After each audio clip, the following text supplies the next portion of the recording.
देखो, हमारा डीएनए क्या है क्या नहीं है, ये कोई और हमें बताए तो मेरे को लगता कि ये अच्छी बात नहीं है।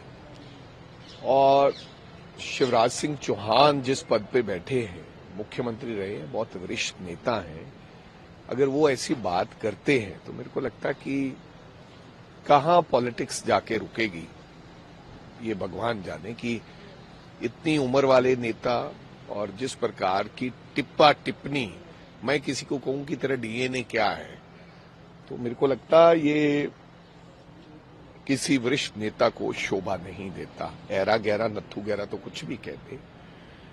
दूसरी बात, जहां तक पार्लियामेंट की बात है, मेरा तो पहली बार का अनुभव है। विधानसभा में हम जाते थे, हमने सुना कि देश की लोकसभा में जाएंगे तो पता नहीं क्या सिस्टम होगा, लेकिन यहां तो किसी प्रकार का कोई सिस्टम ही नहीं है। जैसे पूरा देश बीजेपी ने कैप्चर कर रखा है, सब संस्थाएं इंस्टीट्यूशन कैप्चर कर रखे, ऐसे पार्लियामेंट भी कैप्चर कर रखी है।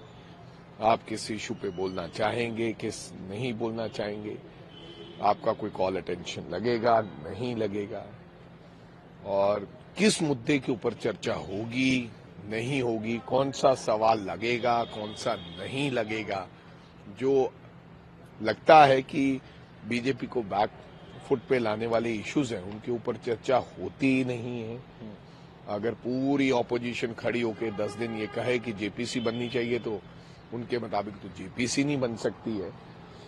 तो मेरे कहने का मतलब हर चीज कैप्चर किया हुआ है। दूसरी बात, जिस प्रकार से कल का तमाशा हुआ, आदरणीय अमित शाह जी के मुंह से ये निकलना, कई बार भगवान है ना जो वो सब कुछ उल्टा कर देता है। मुंह से ये शब्द निकलने कि भाई क्या अंबेडकर अंबेडकर लगा रखी है, इतनी बार भगवान का नाम ले तो स्वर्ग में पहुंच जाते हैं। ये सरस्वती मां की कृपा है कि वो जुबान फिसल जाए तो कुछ और हो जाता है।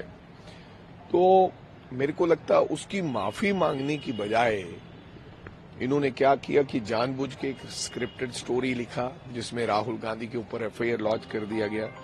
राहुल गांधी तो हमेशा ये कहते हैं डरो मत, डराओ मत, और ऐसी एफआईआरों से राहुल गांधी को कोई फर्क नहीं पड़ता। जहां तो कोई फुटेज दीजिए कि राहुल गांधी ने धक्के मारे और आदमी गिर गया, आपके पास फुटेज कोई है नहीं है। पार्लियामेंट के चप्पे चप्पे पर कैमरेज लगे हुए हैं, इसके बावजूद भी आपके पास कोई सबूत नहीं है। आपने एमपी साहब का मुंह ढका, ले गए हॉस्पिटल में, आईसीयू में रखा, बताया नहीं क्या हुआ क्या नहीं, कितने टंके लग गए, कहां से क्या गिर गए हैं, क्या फट गया है। मोदी जी का भी फोन आता है। तो मेरे कहने का मतलब कि राजनीति में बहुत गिरावट आ चुकी है, जो नहीं होना चाहिए। पहले ऐसा नहीं होता था। देश के अंदर ऑपोजिशन का बहुत सम्मान होता था, चाहे वो कांग्रेस के सामने की बीजेपी की ऑपोजिशन होती थी, चाहे बीजेपी के सामने कांग्रेस की ऑपोजिशन होती थी।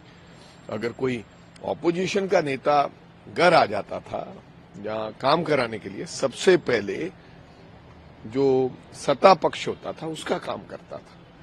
लेकिन अब तो एक दूसरे के सथाई दुश्मन बनते जा रहे हैं। ये देश की राजनीति नहीं है, ये बाबा साहब अम्बेडकर साहब का सपना नहीं था।